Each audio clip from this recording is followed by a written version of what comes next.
piece over the weekend in Politico put online, Michael T. Flynn. I don't know if you saw that. He was, even more so. He viewed it as a long war that we face against ISIS and Islamic terror. Oh, are you talking about the Atlantic article? This was a Politico. political No, I didn't see that. I read that Graham somebody. That was a pretty interesting article. Do you view That was this good as a Yeah. view this as a generation Yes, long war? absolutely. You do. I do. I think. So I guess my withering criticism. I think the president. It was pretty withering. It was. Yeah. Well, I think it deservedly so. I think he is trying to fit foreign policy into his worldview and into the narrative that he wishes transpired, but it's not what it is. So I just think the president has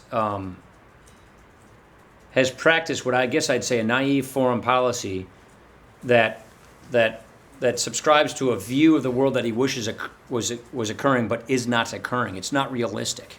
It was unrealistic to think Vladimir Putin was dealing with us in earnest and honestly.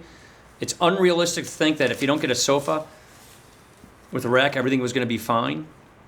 It's unrealistic to propose all these massive cuts to your defense and not make us look like we're in retreat.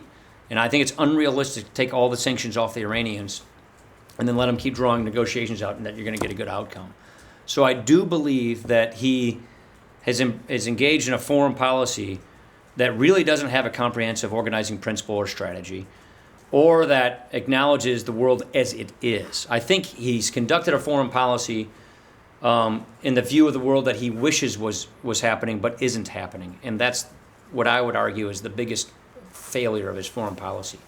A failure to grasp reality as it is and to put us in a position to lead and set the terms of debate and to keep ourselves in the leading position in the world.